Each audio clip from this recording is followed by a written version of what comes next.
어버이날 이렇게 또 같이 모여서 예배할 수 있음에 참 기쁨이 됩니다.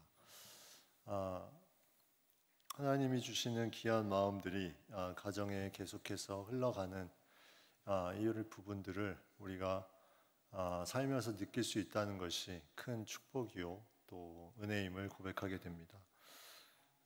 많은 것들이 우리 앞에 있지만 우리가 여러 가지 또 일을 감당하고 나아가지만 부모님에 대한 마음과 또 가족에 대한 마음 이런 부분들이 항상 우리 가운데 중심을 잃지 않고 나아갈 수 있다는 것이 요즘 세상의 뉴스들을 보면 너무 험한 뉴스들이 많고 그런데 그 가운데서도 계속해서 말씀을 통해서 알려주시는 부분들을 통해서 우리가 가정과 또 부모님에 대한 마음들을 다시 새롭게 할 수 있음에 감사를 드립니다. 프랑스어로 예전에 많이 유행했던 말 중에 노블레스 오블리주라는 단어가 있습니다. 이거는 이제 조금 사회적으로 부와 권력을 가진 사람들이 책임과 의무를 다해야 된다. 그래서 그러한 사람들의 어떤 책임, 의무를 다하는 그런 의미로 이제 쓰여진 그런 단어인데 우리가 살면서 하나님의 마음을 가지고 무언가를 한다는 것 자체가 이러한 어떻게 보면 큰 범위 안에서 노블레스 오블리주의 이거는 뭐 권력과 재산에 대한 부분이지만 우리가 영적인 부분에서도 먼저 믿은 자로서 그러한 부분들을 감당해 나가야 된다. 그런 존재로서의 우리의 모습을 생각해 보게 됩니다. 오늘 읽은 레위기 25장 말씀은 안식년, 희년에 대한 부분이 나오는데 안식년 기간에 이스라엘 백성들은 하나님께서 이전에 지냈던 해 동안 쌓아왔던 그런 수확들을 가지고 안식년에는 모든 걸 내려놓고 이제 자발적으로 함께 가난한 사람들과 나눌 수 있는 이러한 상황들이 믿음의 어떤 고백을 하는 거죠. 내가 6년 동안 하나님이 채워주셨으니까 1년은 쉬어도 이때 함께 하신 하나님께서 또 채워주실 것이다. 그리고 그 이면에는 노블레스 오블리주, 다른 사람을 위해서 이것을 같이 나누는 무언가 책임과 의무를 다하는 이러한 부분들을 우리가 생각해 볼 수 있습니다. 희년도 마찬가지죠. 희년에 돌아오면 자신이 소유했던 어떤 부분들을 가옥들 이런 것들을 원래 자리로 다 반환시킵니다. 반환시키는 부분들이 이게 자신이 다 집착하고 누리려고 하는 것이 아니라 이 중에 중요한 부분들 같이 나누고 책임 있게 함께 공유할 수 있는 그런 부분들을 계속 가지고 나아가는 것이 바로 이런 의미이죠. 그래서 희년과 안식년 이 중요한 의미가 이제 그렇게 나타납니다. 희년이라는 의미는 이제 그 희자가 복복자, 복희자를 써서 복의 해다 이렇게 이제 우리가 볼 수 있는데 복의 해.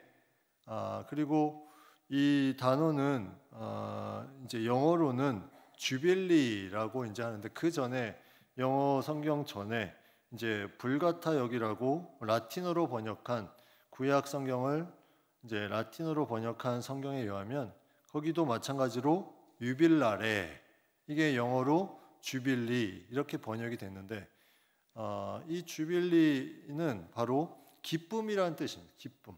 그래서 희년은 복의 해이면서 기쁨의 해이다. 왜 모든 사람이 함께 누릴 수 있는 그런 부분들이기 때문에 이런 어떤 중요한 부분들을 계속해서 하나님이 주시는 이 희년 가운데 말씀하고 있습니다. 근데 이제 오늘 읽은 말씀은 그 앞에는 토지나 뭐 가옥이나 이런 부분에 대한 것이었다면 오늘 읽은 말씀은 종에 대한 부분이에요.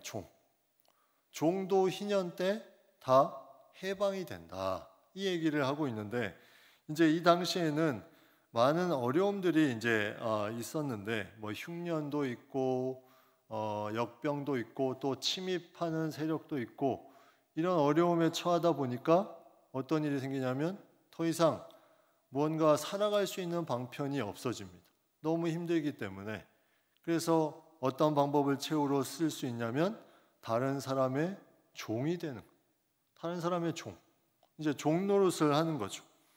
그래서 이러한 종 노릇을 어느 정도까지 해야 되나 계속해서 이제 종 노릇을 하는데 그 중간에 나올 수 있는 부분도 있고 또 그렇지 못하면 희년이 돼서 이제 풀려나는 이런 게 또 다른 이제 인간에 대한 희년의 부분으로 우리가 볼 수 있습니다. 출애굽기 22장 3절 말씀에 해 돋은 후에는 피 흘린 죄가 있으리라. 도둑은 반드시 배상할 것이나 배상할 것이 없으면 그 몸을 팔아 그 도둑질한 것을 배상하라. 이렇게 말하고 있습니다. 배상할 것이 있으면 배상하지만 없으면 그 몸을 팔아 배상해라. 다시 말하면 종이 되어야 된다. 이게 출애굽기부터 계속 나오는 이런 이제 종에 대한 희년법인데 그 법은 계속해서 이제 이스라엘 백성에게 주어졌는데 이것이 사람들을 힘들게 하는 법이 아니라 이게 상당히 중요한 이스라엘 백성을 보호하는 법이었습니다. 보호하는 법. 왜 그러냐면 오늘 말씀에 보면 43절 또 46절 뒤에 53절에 보면 똑같이 반복되는 말이 뭐냐면 엄하게 부리지 말라. 이렇게 단어가 되어 있어요. 그 종들로 간 사람들을 엄하게 부리지 마라. 이 엄하게 부린다는 것은 상당히 엄하다는 것은 막 강하고 잔혹할 정도로 함부로 대하는 부분들을 말하고 부린다는 것은 계속 억누르다, 압제하다 이런 뜻인데 그렇게 강하게 압제하지 말라. 근데 이게 좀 이상하죠. 왜냐하면 종으로 갔는데 강하게 압제하지 말라니 이게 어떤 상황일까? 도대체 무엇을 말하는 것일까? 여기서 이제 중요한 부분이 있는데 이 시대에 이러한 종으로서 팔려갔다는 것은 이스라엘 백성이 같은 동족을 종으로 삼는다는 거죠. 근데 같은 동족을 종으로 삼는다는 것은 타국에 팔려가는 그 엄하게 부림을 당할 수 있는 것을 방지하는 방지책으로 같은 동족이 너희 그 동족이 어려우면 다른 타국에 팔려가기 전에 너희가 그 사람을 종으로 삼아서 대신에 엄하게 부리지 마. 이렇게 이제 말씀하는 거죠. 그러면 종으로 팔려가도 자신이 인격적인 사람으로 대접을 받고 사회에도 격리가 되지 않고 무언가 그 신분으로 종이지만 인간의 대접을 받을 수 있는 삶으로 살아가는 그러한 어떤 신분의 삶을 살 수가 있습니다. 그러다가 희년이 되면 이제 해방이 되는 거죠.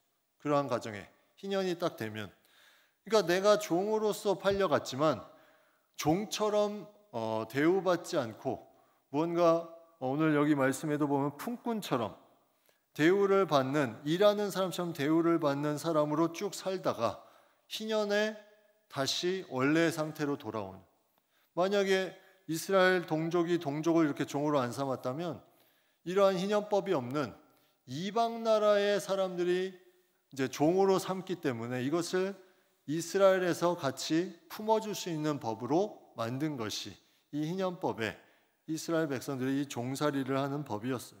그래서 이건 너무나 중요한 것이었습니다. 완전히 멸망시키지 않는 이스라엘 사람이 이스라엘 사람을 품어서 데리고 이제 그에게 일을 시키면서 다시 회생할 수 있는 길을 만들어주는 이게 이제 희년까지 쭉 계속되는데 그 전에 무언가 이제 뒤에 48절, 49절에 나오지만 형제 중에 속량하거나 친척 중 삼촌이나 사촌이 속량하거나 누군가 살부치 중에서 부유하게 되면 속량을 받을 수 있는데 그렇지 않으면 이제 희년까지 희년의 속량을 할 수 있는 그래서 그러한 제도가 계속 쭉 나아가는데 근데 이 희년의 제도와 좀 상치되는 또 하나의 제도가 율법서에 나오는데 그게 출애굽기 21장에 2절에 보면 이렇게 나옵니다. 내가 히브리 종을 사면 그는 6해 동안 섬길 것이요 7째 해에는 몸값을 물지 않고 나가 자유인이 될 것이다. 여기는 7년마다 자유인이 될 것이다 이렇게 말하고 있어요. 7년마다. 그럼 희년과 조금 다른 부분이 아닙니까? 이 출애굽기의 법과 지금 오늘 읽은 레위기의 법이 상치되는 것 아닙니까? 근데 이 뒤에 보면 자유하게 될 때 7년마다 이제 자유할 수 있는 부분이 있는데 자유하게 될 때 이 출애굽기 21장의 그 다음 내용이 뭐냐면 만약에 아내가 같이 왔으면 아내도 같이 자유할 수 있는데 종으로 왔다가 상전을 통해서 아내를 얻고 거기에 자녀까지 있으면 그 처와 자녀들은 7년 후에 나갈 때 데리고 나갈 수가 없습니다. 그러니까 본인이 혼자 왔기 때문에 상전을 통해서 아내와 자녀들을 낳았지만 그것을 할 수 없이 혼자만 나가야 됐습니다. 그래서 그것이 싫으면 계속 있는 길을 송곳으로 길을 뚫어서 계속 있는 법. 그래서 그 계속 있는 가운데 7년이 지나고 또 7년이 오잖아요. 14년. 그때는 풀려날 수가 없어요. 자유할 수가 없어요. 처음에 7년만 본인이 선택을 할 수 있고 그 다음에 계속 반복되는 7년에 본인이 또 선택을 할 수 없어요. 그런데 이것이 언제 또 완전히 풀려질 수 있냐면 바로 희년에 풀려날 수 있습니다. 희년에. 그래서 가족이 있어서 혼자 나가기 싫고 상전이나 처자를 사랑하는 마음이 있으면 그 집에 계속 머물 수 있는데 그 다음 7년에 다시 떠날 수 있는 자유가 부어지는 게 아니라 희년 때 이것이 주어집니다. 그러면 희년 때는 그때는 다 같이 나아갈 수 있어요. 상전이 허락한 처자와 함께 같이 나아갈 수 있습니다. 그래서 그러한 법으로 계속 나아가는 그 가운데 이제 이 나아갈 때 어떤 법이 또 있냐면 신명기 15장 12절 14절에 보면 내 동족 히브리 남자나 히브리 여자가 내게 팔렸다 하자. 만일 6해 동안 너를 섬겼거든 7째 해에 너는 그를 놓아 자유롭게 할 것이요 그를 놓아 자유롭게 할 때에는 빈손으로 가게 하지 말고 내 양무리 중에서와 타작마당에서와 포도주 틀에서 그에게 후히 줄지니 곧 내 하나님 여호와께서 내게 복을 주신 그대로 그에게 줄지니라.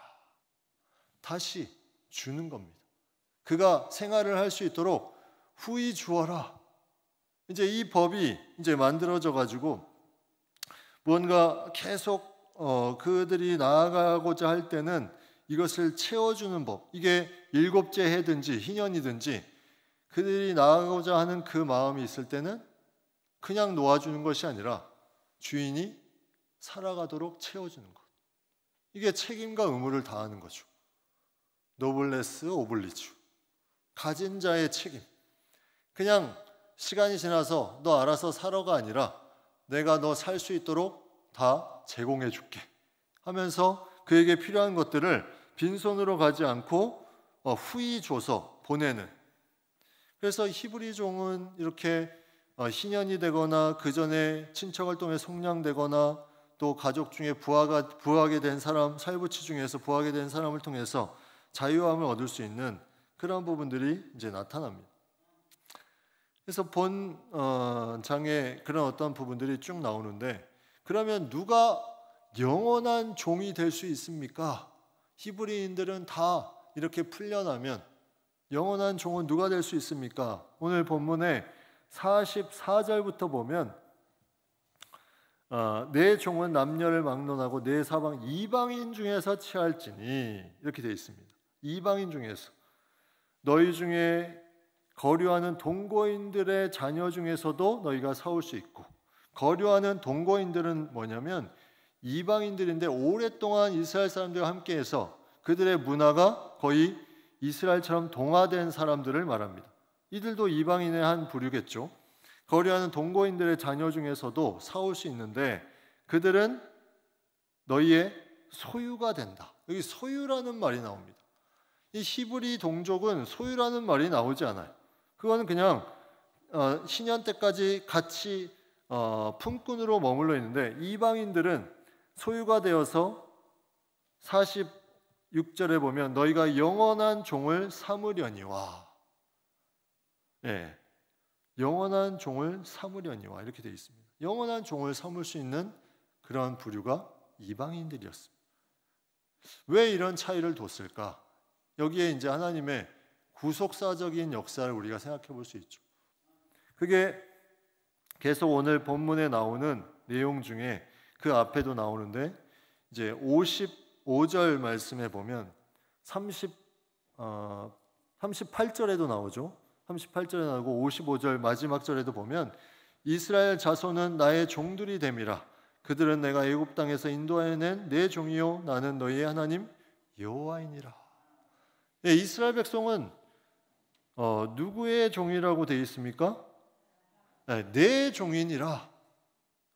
내 종이라는 것은 인간의 종으로 살아갈 수 없는 존재다. 다시 말하면 하나님이 출애굽한 백성은 내 종이기 때문에 너희 인간이 영원히 종으로 삼을 수가 없는 존재야. 그래서 이스라엘 백성은 영원한 인간의 종이 될 수 없는, 그러나 이방인은 그러한 하나님의 은혜를 받지 못했기 때문에 영원한 종이 될 수 있는, 이걸 현재로 말하면 우리가 하나님의 은혜 가운데 죄의 종에서 자유함을 얻었죠. 자유함. 이 자유함을 얻은 존재가 잠깐 어려움에 처할 수 있습니다. 환난과 핍박, 고난. 이게 어쩌면 종으로 팔려가는 듯한 느낌을 다시 받는 그 상황이지만, 하나님의 백성은 어떻게 됩니까? 다시 회복된다. 희년이 그것을 말하고 있어요. 희년. 분명히 회복된다. 환난과 어려움과 아픔이 있을지라도 분명히 회복되는 그때, 이게 궁극적으로 완성되는 때가 바로 마지막 종말의 때죠. 천국에서. 우리에게 이 중요한 하나님의 메시지를 이 이스라엘 백성들에게 주고 있어요. 너희 종노릇했을 때 그 삶에서 이제는 출애굽한 자유한 백성이기 때문에 너희 지금 그렇게 종살이하는 것 일시적인 것이야. 다시 너희는 희년 때 풀려나게 될 것이다. 너희 지금 아프고 힘들지? 고난당하고 있지? 너무나 힘들지? 하나님의 백성으로서 그 확신과 믿음을 잃지 않으면 하나님이 분명히 너희를 다시 회복시켜 줄 것이야. 이게 희년의 메시지입니다. 그래서 우리는 항상 하나님의 백성으로서 해방된 자, 죄에서 해방된 자, 이러한 믿음을 가지고 나아가는 거예요. 그 믿음을 가지고 계속 나아가며 해야 될 부분을 감당하는 것이 바로 인간으로서, 하나님의 백성으로서 마땅히 살아가는 부분입니다. 그런데 오늘 본문에 이제 이방인을 종으로 삼았을 때는 영원한 종으로 할 수 있는데, 그러면 자, 이런 경우가 또 있습니다. 히브리 동족이 히브리 동족을 종으로 삼았을 때, 히브리 동족이 이방인을 종으로 삼았을 때가 있는데, 반대로 이방인이 히브리 동족을 종으로 삼았을 때가 이제 47절에 나옵니다. 47절부터 이제 뒤까지 나오는데, 거류민이나 동고인, 아까도 얘기했지만 이방인인데 이스라엘 문화에 동화된 사람들을 말하죠. 그들이 부유하게 되고, 왜 이들은 외부에서 왔는데 이들이 부유하게 되는 몇 가지 이제 이유가 있겠죠. 그들이 독립적으로 무언가 삶의 터전을 만들고자, 이들은 땅을 기업으로 얻지 못하는 종족이기 때문에 무언가 그들이 열심히 해서 그 가운데 어떤 상업을 통해서, 거래를 통해서 부유하게 될 수 있는 그런 부분이 그 당시에 있었음을 우리가 생각해 보면, 그들은 부유하게 되는데 너의 형제는 가난하게 되므로 너희 형제가 그 부유한 거류민에게 팔리면 어떻게 되느냐? 이건 희년법과 똑같이 적용이 됩니다.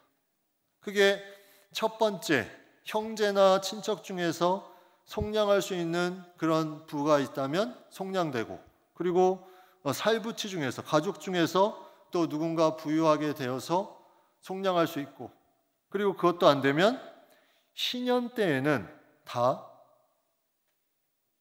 해방된다. 다시 말하면 히브리 종족 이스라엘 사람은 누구에게 팔렸던 다 해방된다는 거죠. 이게 아까 이제 출애굽한 백성이기 때문에 이방인에게 팔렸던, 같은 동족에게 팔렸던 영원한 종이 되지 않은 이스라엘 사람은 그 가운데 계속해서 팔려나는, 이제 회복되는 그런 부분들을 우리가 볼 수가 있습니다. 그래서 계속 하나님이 이스라엘 백성에 대한 중요한 메시지를 계속 던지고 있어요. 너희 팔려도 너희를 속량하는 형제나 친척, 살부치나 그게 없어도 희년 때에는 너희가 풀려날 수 있어. 그러면 신약 시대에 이 부분을 생각해 보면 우리가 죄의 종이었다가 풀려나게 된 이 형제와 친척과 살부치 역할을 감당해 주신 분이 바로 예수 그리스도죠. 예수 그리스도. 하나님이 우리가 가지고 있는 그 죄의 종로로 타던 그 모습에서 희년을, 기쁜 그 복된 해를 맞이하기 위해서 예수님을, 하나님의 아들을, 친족을 이 땅에 보내서 희년의 그 메시지처럼 형제나 가족, 살부치를 통해서 회복시켜 준 것처럼 하나님의 아들을 보내서 우리를 그 죄의 종에서 자유하게 하시는 놀라운 은혜를 우리에게 주신 것입니다. 이게 바로 신약의 희년의 메시지. 우리는 그렇게 생각하면 내 죄에 대한 부분이 엄청나게 놀라운 속량을 받은 것임을 우리는 깨달을 수 있습니다. 하나님이 이 희년법에 따라 그 친족을 보내서 하나님의 백성으로 말미암아 다시 새롭게 되는 이 놀라운 역사. 우리는 하나님의 자녀임이, 영적인 하나님의 자녀, 친족임이 여기서 드러나는 거죠. 희년에 의하면 완전히 별개의 신분이 아니라 완전히 그 가족 가운데 들어가는, 그래서 우리는 한 가족이다, 형제 자매다, 이렇게 말하는 게 희년의 법과도 일치합니다. 살부치가 그것을 대속해 주셨으니 우리가 자유하게 되는. 그래서 결국 그러한 부분들까지 이제 풀려나서 이제 자유하게 되는 몸. 그래서 희년은 경제적인 논리로 보면 부가 소수에 집중되지 않고 가난한 자들을 위해서 도와주고 뭔가 계속 안식년이 부분적인 것이라면 희년은 완전하게 이제 회복되고 도와주는 그런 메시지로 이제 나아가는 부분들. 그래서 믿음을 가지고 나아가는 많은 사람들이 이 희년을 통해서 주시는 메시지를 가지고 희망을 갖고 살아가는 거죠. 소망을 가지고. 그래서 희년의 이 부분들에 많은 사람들에게 자유함을 계속해서 이제 공급한 것처럼 하나님께서 분명히 너희의 삶에 자유함을 주셨기 때문에 지금 네가 가진 고통, 질병, 고난, 어려움, 이거는 잠시 있는 것이다. 잠시. 결국 다시 회복될 것이다. 하나님의 백성에게 주는 메시지. 이게 누가복음 4장 18절 19절에 명확하게 우리에게 말씀하고 있는 내용이 있습니다. 주의 성령이 내게 임하셨으니 이는 가난한 자에게 복음을 전하게 하시려고 내게 기름을 부으시고 나를 보내사 포로된 자에게 자유를, 눈먼 자에게 다시 보게 함을 전파하며 눌린 자를 자유롭게 하고 주의 은혜를 전파하게 하려 하심이라 하였더라. 포로된 자에게 자유를, 눈먼 자에게 다시 보게 함을, 눌린 자를 자유롭게 하고 주의 은혜를 전파. 주의 은혜, 이게 바로 희년의 메시지입니다. 자유롭게 하고 풀려나고, 이게 예수 그리스도가 이 땅 가운데 행하신 그 주의 은혜의 해, 그것을 전파함으로 인간의 그런 죄에서 종로로 타던 인간이 완전히 새롭게 되는 그 놀라운 역사. 이것은 우리에게 의롭게 되는 역사, 죄의 종에서 의로움을 받는 역사로 나타납니다. 로마서 6장 17절 18절에 하나님께 감사하리로다. 너희가 본래 죄의 종이더니 너에게 전하여 준 바 교훈의 본을 마음으로 순종하여 죄로부터 해방되어 의에게 종이 되었느니라. 너무나 아름다운 말씀이죠. 죄의 종에서 의에게 종이 되었다. 예굽의 종살이에서 출애굽하여서 이제 너희는 내 종이다. 오늘 55절 말씀, 애굽 땅에서 인도해낸 내 종이다. 다른 사람의 종이 될 수 없는 너희의 신분이다. 의에게 종이 되었다. 하나님 앞에 종이 되었다. 이것을 명확하게 말씀하고 있습니다. 그러니 희년은 너무나 아름다운 귀한 규례라고 볼 수 있죠. 이 신약에서 우리가 마지막에 이제 예수 그리스도께서 이 땅에 오시고 마지막 재림 때 이어지는 완전한 희년, 그 희년을 통해서 새롭게 되는 놀라운 역사가 그 가운데 이루어지는. 그래서 이 이제 말씀을 통해서 비유로 말씀한 내용이 이제 양과 염소의 비유 내용에 보면 마태복음 25장 34절에 보면 그때 임금이 그 오른편에 있는 자들에게 이르시되 내 아버지께 복받을 자들이여 나와 창세로부터 너희를 위하여 예비된 나라를 상속받으라. 예비된 나라. 이게 다시 원래 자기 땅으로 돌아가는 희년의 메시지죠. 예비된 나라. 너 지금 어려운 가운데 있지만 예비된 나라, 영원한 하나님의 거처, 천국의 소망, 이것으로 네가 상속을 받게 될 것이다. 이 메시지를 희년을 통해서 계속해서 들려주고 있습니다. 하나님의 놀라운 은혜가 이러한 희년과 안식년을 통해서 우리에게 주는 이 메시지, 하나님의 마음을 가지고 너희가 어떠한 부분으로 살아가냐, 지금 마음속에 어려움이 있는 부분들까지도 하나님이 하나님의 백성으로서 그것을 계속 가져가는 그 사람에게 회복의 메시지, 이것을 주는 겁니다. 그러면 우리는 무엇을 할 거냐? 26장 보시면 첫 번째가 우상을 만들지 말라 이렇게 말합니다. 이 10계명의 제일 앞에 나오는 계명이죠. 너는 나 외에는 다른 신을 섬기지 말지니라. 다른 신을 만들지 말고 절하지 말라. 자, 너희에게 이런 희년의 놀라운 복을 주는데 너희가 해야 될 것 몇 가지 얘기하는데 이제 1절과 2절만 딱 따서 연결되고 그 다음부터는 26장 3절부터는 이제 상과 벌에 대해서 나오는데 1절과 2절 우상 너희 만들지 마. 너희 이러한 놀라운 복을 주기 때문에 어렵고 힘들어도 우상 만들면 안 돼. 이것을 말씀하고 있습니다. 두 번째가 이제 2절에 나오죠. 너희는 내 안식일을 지켜라. 안식일 지켜야 돼. 안식일 지키는 것이 너희가 하나님의 백성으로서 출애굽한 백성으로서 너희가 다른 사람과 구별되는 특징적인 모습임을 분명하게 말씀하고 있습니다. 안식일을 지켜라. 안식일을 지키는 것도 믿음의 고백이죠. 왜냐하면 일주일 동안 일을 하다가 이 안식일을 지키려면 다 내려놔야 되는데 안식년과 희년처럼 이것도 마찬가지로 믿음의 고백을 하는 겁니다. 그러나 그것이 하나님의 창조 때부터 이어진 하나님의 인간에게 주신 놀라운 섭리이기 때문에 그것을 믿음으로 받아들이면 너에게 이 희년의 놀라운 복을 허락할 것이다. 회복될 것이다. 안식일을 지켜라. 대충 지키지 말고 완벽하게 지켜라. 하나님의 백성으로서. 그러면 너희의 삶이 희년과 같이 회복될 것이다. 그 다음에 세 번째가 우상 숭배하지 마라. 안식일을 지키라. 그 다음에 성소를 경외하라. 하나님의 성전을 경외하라. 이렇게 되어 있습니다. 하나님의 성전을 경외하는 것, 이거는 건물을 경외하라는 것이 아니겠죠.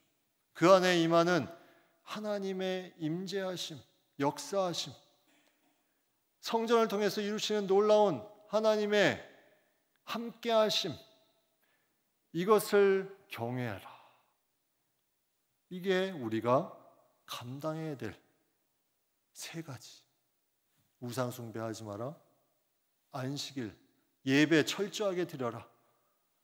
성전 중심의 신앙생활을, 그 안에 하나님의 역사를 기대하며 나아가라. 그러면 너에게 영원한 희년법이 적용될 것이다. 그렇지 않으면 이스라엘의 역사에 보면 어떻게 됩니까? 계속 압박을 외부로부터 당하죠. 사사시대, 왕정시대, 포로시대. 그래서 계속 역사적으로 그것을 레위기법에 의해서, 희년법에 의해서 계속 우리에게 보여주고 있습니다. 그래서 우리는 여호와께서 우리의 모든 것이 하나님으로부터 나온 것임을 우리가 고백하고, 또 그것을 통해서 내가 어떠한 존재로 살아가야 되는가, 그리고 마지막까지 이 믿음을 정말 믿는 자로서의 삶을 가지고 내가 6일, 7일 동안의 하루를 내려놓고 7년 동안의 1년을 내려놓고 50년 동안의 한 해를 내려놓고 이 안식년 희년제도를 계속해서 지키는 가운데 믿음을 잃지 않고 나아가는 그 사람에게 천국의 놀라운 은혜를, 회복의 역사를 부어주신다. 이것을 계속해서 우리에게 말씀해 주는 것, 이것이 아름다운 희년법과 신약시대에 이어지는 귀한 예수 그리스도로 이어지는 놀라운 하나님의 은혜가 되는 것입니다.